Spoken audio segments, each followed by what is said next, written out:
Welcome all. Let us see 8th chapter algebraic expression and operation on them.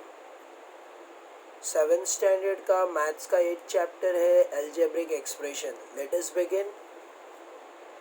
यहाँ पे first of all सबसे पहले हमें यहाँ पे सिखाया गया है कि कैसे हमें जो एक्सप्रेशन है वो बनाना है. एल्जेब्रिक एक्सप्रेशन मतलब जो एक्सप्रेशन जो है वह कैसे हमें बनाना है, कैसे फॉर्म करना है, वो यहाँ पे टेबल में सिखाया गया है. तो यहाँ पे एक स्क्वायर जैसे दिया हुआ है मैच स्टिक से, जैसे माचिस की कांडी से स्क्वायर बनाया हुआ है. तो यहाँ पे 1 स्क्वायर है, यहाँ पे 2 स्क्वायर है और ये 3 स्क्वायर है और यहाँ पे 4 स्क्वायर मतलब 4 जो है वो माचिस की कांडी से खाने बनाने हैं, मतलब 4 चौकन जो हम बनाएंगे. इसमें इम्पॉर्टेंट थिंग ये है कि ये जो स्क्वायर है ये जॉइन में है. तो यहाँ पे देखते हैं हम कैसे एक्सप्रेशन बनेगा, कैसे फ्रेम करना है. Let us begin. तो ये इंफॉर्मेशन दिया है, जैसे ये स्क्वायर नंबर 1 स्क्वायर, एक चौकन. नंबर ऑफ स्टिक, तो इसमें जो माचिस का कांडी लग रहा है वो 4 है. 4 माचिस का कांडी लगने पर वो एक स्क्वायर बनता है. तो अगर हम जैसे यहाँ पे एक स्क्वायर है और अगर हम इसी को लगाकर एक और स्क्वायर बनाना चाहते हैं तो इसके बाजू में देख सकते हैं. तो जैसे ये स्क्वायर हमने बनाया है तो इसमें 4 कांडी लग रहा है. तो जब हम दूसरा स्क्वायर बनाएंगे जो बिल्कुल इसको टच होगा, जॉइन होके बनेगा, तो उसमें 4 कांडी एक स्क्वायर में लग रहा है तो 2 स्क्वायर में 8 कांडी नहीं लगेगा, 8 जो है मैच स्टिक नहीं लगेगा. तो यहाँ पे 7 मैच स्टिक लगेगा, 7. तो ये हमें यहाँ पे इम्पोर्टेंट समझना है क्योंकि स्क्वायर जो है वो जॉइन में है, मतलब वो एक दूसरे को लगे हुए हैं, चिपके हुए हैं. तो कैसे हमें इसका एक्सप्रेशन बनाना है कि आगे अगर 3 स्क्वायर बनाना है, 4 स्क्वायर बनाना है या 10 स्क्वायर बनाना है तो हम इजीली कैलकुलेट कर लें कि उसमें कितना माचिस का कांडी लगेगा. तो स्क्वायर बनाने पर जैसे 10 स्क्वायर बनाना है तो कितना माचिस का कांडी लगेगा, इसको हम इजीली कैलकुलेट कर ले. इसीलिए हमें एक एक्सप्रेशन बनाना होगा, उसी को बोलते हैं एल्जेब्रिक एक्सप्रेशन. तो हमें यहाँ पे इम्पोर्टेंट थिंग ये है कितना कांडी लगेगा एक स्क्वायर बनाने के लिए. तो फर्स्ट ऑफ ऑल पहला हमें देखना है, जैसे 4 कांडी लगेगा एक स्क्वायर बनाने के लिए, हमें 4 कांडी का यूज़ लगेगा. तो हम ये 4 कांडी को अगर स्प्लिट कर देते हैं तो ये ऐसे हो जाएगा 3 + 1. हमने जैसे 4 मैच स्टिक को स्प्लिट किया तो ये हो जाएगा 3 + 1. यहाँ पे हम देख सकते हैं 3 + 1, 4 कांडी को हमने स्प्लिट किया है ऐसे. अब बहुत इजी है. अब हमें ये समझना है कि जैसे 3 कांडी है, 3 को हमें मल्टीप्लिकेशन में स्प्लिट करना है. तो ये हो जाएगा 3 × 1 + 1. तो यहाँ पे हम देख सकते हैं कि हमने कैसे इसको स्प्लिट किया. मतलब 3 × 1 क्यों लिया है, क्योंकि ये एक स्क्वायर है, एक. तो एक स्क्वायर बनाने के लिए हमें 3 कांडी लगेगा. एक स्क्वायर जैसे 1 स्क्वायर है, एक हमें खाना बनाना है. एक खाना बनाने के लिए हमें 3 कांडी लगेगा प्लस 1 कांडी लगेगा, तो मतलब 4 कांडी हमें लग जाएगा, 4 मैच स्टिक लगेगा.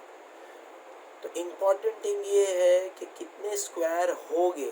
तो यहाँ पे 1 स्क्वायर है तो 1. अगर 2 स्क्वायर है तो मुझे कितना कांडी लगेगा. जैसे यहाँ पे 3 1 = 3, 3 + 1 4. तो यहाँ पे 4 स्टिक लग रहा है, मतलब 4 कांडी लग रहा है, 4 स्टिक्स. तो वैसे ही अगर मुझे 2 स्क्वायर बनाना है तो कैसे होगा. तो पहले 3 × 2 + 1 ऐसे. तो ये हमने एक फॉर्मूला तैयार किया है, एक एक्सप्रेशन तैयार किया है. जैसे 3 मल्टीप्लाई बाय एन, एन मतलब जो भी स्क्वायर हमें बनाना होगा प्लस वन। तो अब जैसे मुझे 2 स्क्वायर बनाना है तो हम n की जगह पर 2 लिख देंगे। तो 3 मल्टीप्लाई बाय 2 प्लस 1, 3 2 ज़ा 6, 6 प्लस 1 मतलब 7, 7 मैच स्टिक लगेगा, 7 स्टिक, 7 कांडी लगेगा मुझे ये 2 चौकन बनाने के लिए। तो ऐसे हमने कांडी कितना लगेगा ये ढूंढ लिया है। कैसे ढूंढा है? ये फॉर्मूला, ये एक्सप्रेशन हमने बनाया है जिसको हम बोलेंगे 3 मल्टीप्लाई बाय n प्लस 1, मतलब ये हो जाएगा 3n प्लस 1 ऐसे। तो एक एक्सप्रेशन तैयार होगा 3 मल्टीप्लाई बाय n मतलब 3n प्लस 1। और देखते हैं अगर हमें 1 स्क्वायर 2 स्क्वायर, अगर हमें 3 स्क्वायर बनाना है, 3 स्क्वायर, 3 चौकन बनाना है तो बहुत ईजी है। 3 मल्टीप्लाई बाय, हमने यहाँ पे n के जगह पर 3 आएगा, 3 मल्टीप्लाई बाय 3 प्लस 1, तो 3 3 ज़ा 9, 9 प्लस 1 10, तो हमें 10 स्टिक्स लगेगा, मतलब 10 कांडी लगेगा 3 चौकन बनाने के लिए ऐसे। तो यहाँ पे हम देख सकते हैं टेबल में, बहुत इजी है। I hope you are getting it. हमें यहाँ पे जैसे ढूंढना है कि कितना कांडी लगेगा, तो हमें ये देखना है जो हमारा फॉर्मूला था 3 मल्टीप्लाई बाय n, n मतलब एनी बॉक्स, एनी स्क्वायर, कितने स्क्वायर बनाना है 4, तो 3 मल्टीप्लाई बाय 4 प्लस 1, तो 3 4 ज़ा 12, 12 प्लस 1 13, तो 13 स्टिक हमें लगेगा। अब जैसे इसका आंसर हम ढूंढते हैं, यहाँ पे हमें फिलअप करना है। तो देखते हैं जैसे यहाँ पे 10 स्क्वायर बनाने हैं, तो 10 स्क्वायर बनाने के लिए हमें कितना कांडी लगेगा, बहुत इजी है। यहाँ पे देख सकते हैं फॉर्मूला हमारा 3 मल्टीप्लाई बाय n, n मतलब 10, तो 10 स्क्वायर में तो 3 मल्टीप्लाई बाय n प्लस 1, मतलब 3 10 ज़ा 30, 30 प्लस 1, तो यहाँ पे हम लिख सकते हैं 30 प्लस 1, तो 30 प्लस 1 मतलब हमें 31 मैच स्टिक लगेगा, कांडी लगेगा। 31 कांडी अगर हमारे पास होगा तो हम ऐसे 10 बॉक्सेस बना सकते हैं, 10 बॉक्सेस जो जॉइन हो गए, अलग अलग नहीं, जॉइन वाले, क्योंकि ये एक्सप्रेशन है तो जॉइन में ही होगा। नेक्स्ट उसके बाद जैसे यहाँ पे देख सकते हैं कि फॉर्मूला है यहाँ पे 3 मल्टीप्लाई बाय n प्लस 1, तो यहाँ पे क्लियरली ये जो फॉर्मूला है इसको हमने, जो नंबर ऑफ बॉक्सेस है वो कोई भी हो सकता है, जैसे 10 है, 15 है, 20 है, 30 है। अगर मुझे 30 बॉक्स बनाना है तो क्या करना पड़ेगा, 3 मल्टीप्लाई बाय 30 प्लस 1, तो 3 30 ज़ा करना होगा, फिर उसका जो होगा प्लस 1 ऐसे। तो ये एक एक्सप्रेशन बनाया गया है जिसको हम बोलेंगे 3n प्लस 1, 3n प्लस 1। तो इसी को अलजेब्रिक एक्सप्रेशन बोलते हैं। अलजेब्रिक एक्सप्रेशन के अंदर ये एनी नंबर है जो हम ऐड कर लेंगे तो हम उतने स्क्वायर या पर्टिकुलर थिंग ड्रॉ कर सकते हैं। आई होप यू अंडरस्टूड इट, कैसे एक्सप्रेशन बनाना है। तो ये हमने एक्सप्रेशन बनाने सीखा है, ये लेट्स रिकॉल था, ये हमने 6 स्टैंडर्ड में सीखा है। तो आई hope you understood this. Let us go further. अभी हमें यहाँ पे कुछ इन्फॉर्मेशन दिया है और कुछ एडिशन दिया है। जैसे फॉर एग्ज़ाम्पल यहाँ पे 3 बॉल्स दिए हैं, तो जब हम इसको ऐड कर लेंगे, प्लस कर लेंगे, तो ये हो जाएगा 3 बॉल्स ऐसे। वैसे ही हमें 3 ट्रायंगल्स दिए हैं, इसको हम ऐड कर लेंगे तो 3 ट्रायंगल्स। वैसे ही अब यहाँ पे जो बॉल्स थे या ट्रायंगल्स थे उनके जगह पे एक अल्फ़ाबेट दिया हुआ है टी, तो जब हम तीनों टी को ऐड कर लेंगे तो हमें 3t मिल जाएगा, 3t। वैसे ही हम देख सकते हैं अगर मैंने प्लस करना है, अगर मैंने यहाँ पे t के जगह पर x ले लिया है तो x प्लस x, तो जैसे ये कोई भी जो, जैसे हमने ऊपर एक स्क्वायर देखा था, तो ये वैसे ही एक किसी भी पर्टिकुलर थिंग है x, मतलब कोई भी पर्टिकुलर थिंग है तो x प्लस x, तो कितना हो जाएगा 3x ऐसे। तो ये हमें एडिशन सिखाया जा रहा है वेरिएबल का, तो ऐसे हमें ऐड करना है वेरिएबल को। अच्छा, अगर टू डिफरेंट वेरिएबल है तो कैसे करना है? जैसे यहाँ पे बॉल था और ट्रायंगल था और यहाँ पे टी अल्फ़ाबेट था और यहाँ पे, लेकिन अगर बॉल और यहाँ पे बैट दो अलग अलग चीज़ें हैं, तो यहाँ पे बॉल्स कितने हैं? टू, तो टू बॉल्स, और बैट कितने हैं? थ्री, तो यहाँ पे थ्री बैट्स। ऐसे तो अब ये दोनों को हम जॉइंट में बोलेंगे तो कैसे बोलेंगे? Two balls plus three bats. इसको हम एक साथ में और ज्वाइन नहीं कर सकते हैं क्योंकि ये बॉल्स है और ये बैट्स है, तो अलग अलग थिंग है। वैसे ही सेम टू सेम यहाँ पे दो मैंगोज़ है और थ्री गावाज है, तो यहाँ पे टू मैंगोज़ एंड थ्री गावाज। तो ये डिफरेंट है, मैंगो अलग होता है, तो टू मैंगोज़ और थ्री गावाज ऐसे। तो अगर हमें इसको हमेशा हम इसको अलग अलग बताना होगा, जैसे टू मैंगोज़ थ्री गावाज। अच्छा, जॉइंट में हम इसको फ्रूट बोलेंगे, बट फिर हम डिस्क्रिप्शन नहीं दे पाएंगे कि गावा और मैंगो है कि क्या है। तो अगर जॉइंट में हम बोलेंगे तो फ्रूट आएगा, बट यहाँ पे डिफरेंट है। तो यहाँ पे वैसे ही अगर मैं मैंगो की जगह पर एक्स ले रहा हूँ, तो यहाँ पे एक मैंगो की जगह एक्स आ गया और ये मैंगो की जगह एक्स आ गया। वैसे ही यहाँ पे अगर मैं गावा की जगह पर y ले रहा हूँ, तो यहाँ पे गावा की जगह पर y आ गया है। तो देख सकते हैं यहाँ पे कि 2x, मैंगो के लिए x, 2x प्लस 3y। अच्छा, इसको हम ऐड नहीं कर सकते हैं, मतलब 2 प्लस 3 5xy हम नहीं लिख सकते हैं क्योंकि ये अलग है, x अलग है जैसे मैंगो है और y गावा है, तो ये अलग अलग चीज़ें हैं, इसको हम ऐड नहीं कर सकते। तो ये है एल्जेब्रिक एक्सप्रेशन, ऐसे एक्सप्रेशन बनेगा। In this way we have to form the expression. तो यहाँ पे हमने चैप्टर के नाम को अच्छे से समझ लिया है कि एल्जेब्रिक एक्सप्रेशन क्या होता है। Let us go further and solve.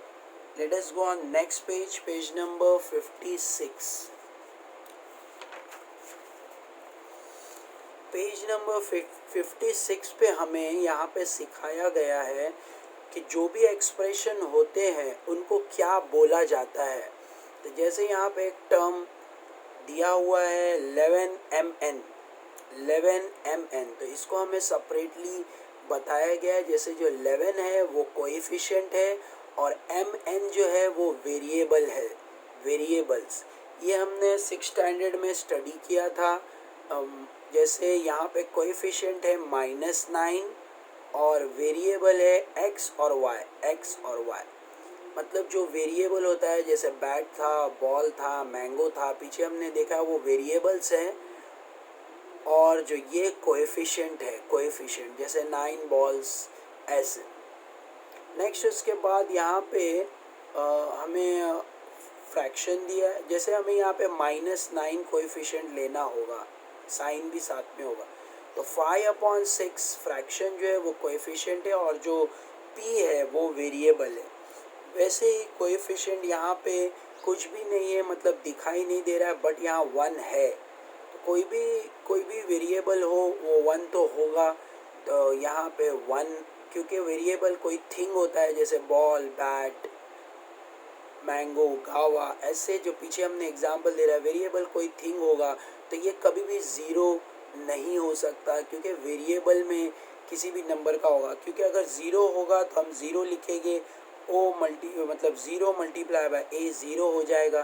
तो इसीलिए यहाँ पे कुछ तो नंबर है, जैसे 1 है तो यहाँ पे 1 कोएफिशिएंट और वेरिएबल ए ऐसे। तो इसको ऐसे एक्सप्रेस करना है, यहाँ पे कुछ नहीं है मतलब 1 है और वेरिएबल में A. In this way we have to solve it. I hope you are getting it. यहाँ पे हमें कोएफिशिएंट और वेरिएबल सिखाया गया है जो 6 स्टैंडर्ड में था हमें। Let us go further. अब हम यहाँ पे 7 स्टैंडर्ड का पोर्शन देखेंगे। यहाँ पे 7 स्टैंडर्ड में हमें दो चीज़ सिखाई गई है, like term, unlike term. Like term, unlike term ये भी हमने 6 स्टैंडर्ड में किया था। लाइक टर्म होता है जिसके वेरिएबल सेम होते हैं, जैसे यहाँ पे भी x है, यहाँ भी x है, यहाँ भी x है, तो ये सारे लाइक टर्म। अब अनलाइक टर्म क्या होते हैं, जैसे इधर एक्स वाई है और इधर वाई है, तो दोनों के वेरिएबल जो है डिफरेंट है, इसी को अनलाइक टर्म बोलते हैं। वेरिएबल मतलब जैसे मैंने बताया ऊपर कि अल्फ़ाबेट जो होते हैं उसको वेरिएबल बोलते हैं। तो यहाँ पे हमें वेरिएबल को देखना है, कोएफिशिएंट को नहीं देखना है। तो वेरिएबल अगर सेम है, सेम टू सेम है, जैसे यहाँ 2x था, यहाँ 1y, यहाँ भी 2x है, यहाँ भी 1y है, तो इसका मतलब ये लाइक टर्म है, ये दोनों लाइक टर्म है, ये जोड़ी जो है वो लाइक टर्म है। अब यहाँ पे अलग अलग टर्म्स है, यहाँ एक्स वाई जेड है बट यहाँ वाई स्क्वायर है, यहाँ एक्स वाई है, तो they are not like term, they are called as unlike term. तो ये हो गया, जो लाइक नहीं है, सेम नहीं है, मैच नहीं हो रहे हैं, उसे अनलाइक टर्म बोलते हैं। Let us go further. अब यहाँ पे 8th स्टैंडर्ड का पोर्शन यहाँ पे हम देख सकते हैं, monomial, monomial, binomial, trinomial, polynomial. तो ये क्या होता है? मोनोमियल्स मीन्स सिंगल टर्म, एक ही टर्म। अगर टर्म सिर्फ एक ही होगा तो इसको मोनोमियल बोलेंगे, चाहे वो सिर्फ कोएफिशिएंट हो या कोएफिशिएंट और वेरिएबल दोनों हो, बट टर्म एक ही है, तो इसको हम मोनोमियल बोलेंगे। बाइनोमियल मतलब दो टर्म्स रहेंगे, जैसे 2x माइनस 3y, ये एक टर्म है और ये एक टर्म है, दो टर्म रहेंगे तो बाइनोमियल। अच्छा, तब जब तीन टर्म्स रहेंगे, तीन, 1 2 3, तो इसको बोलेंगे ट्राइनोमियल। और जब तीन से ज़्यादा टर्म्स अगर रहेंगे, तीन से ज़्यादा, जैसे 1 2 3 4 या 1 2 3 4 5, तीन से ज़्यादा 5 6 7, तीन से ज़्यादा रहेंगे 4 5 6 7, तो उसे बोलेंगे पॉलिनोमियल्स। पॉलिनोमियल्स मतलब तीन से ज़्यादा टर्म्स। तो यहाँ पे I had cleared you monomial, binomial, trinomial and polynomials. तीन से ज़्यादा अगर टर्म्स रहेंगे तो we will called it as polynomials. ऐसे यहाँ पे क्लियरली दिया है, they have more than 3 terms, they have more than 3 terms, they are called as polynomials। Next हम प्रैक्टिस सेट 32 देखते हैं। यहाँ पे हमें क्या बोला है, classify the following algebraic expression as monomial, binomial, trinomial और पॉलिनोमियल्स। तो हमें यहाँ पे डिस्क्राइब करने बोला है। तो फर्स्ट वाला 7x मोनोमियल है, फर्स्ट वाला 7x मोनोमियल है। अच्छा, सेकेंड वाला क्या है, बाइनोमियल, क्योंकि दो टर्म है। थर्ड वाला क्या है, ट्राइनोमियल, क्योंकि यहाँ पे तीन टर्म है। फोर्थ वाला जो है वो 1 2 3 4 मतलब तीन से ज़्यादा है, मतलब पॉलिनोमियल है, पॉलिनोमियल। तो इसका आंसर आएगा इट इज़ पॉलिनोमियल। नेक्स्ट है यहाँ पे 5m माइनस 3, तो ये दो टर्म है, तो लिखेंगे बाइनोमियल, इसका बाइनोमियल दो टर्म है। यहाँ पे एक ही टर्म दिया हुआ है तो आएगा मोनोमियल, तो इट इज़ मोनोमियल। फोर्थ वाला सेवेंथ वाला जो है वहाँ पे 4 दिया हुआ है, तो ये एक सिंगल टर्म है, सिंगल टर्म मतलब मोनोमियल। और यहाँ पे तीन टर्म देख सकते हैं लास्ट क्वेश्चन में 1 2 3, तो it is called as trinomial. So I hope you understood this practice set. Let us watch our next practice set in our next video. Thank you for watching. Don't forget to subscribe and share with your friend. Full video देखना है तो बराबर समझ में आएगा। अगर video को हम प्रॉपरली पूरी तरह देखेंगे नहीं तो हमें सारी चीज़ें क्लियर नहीं होगी। I hope you are getting it. Share with your friends or don't forget to subscribe. Thank you all. Take care.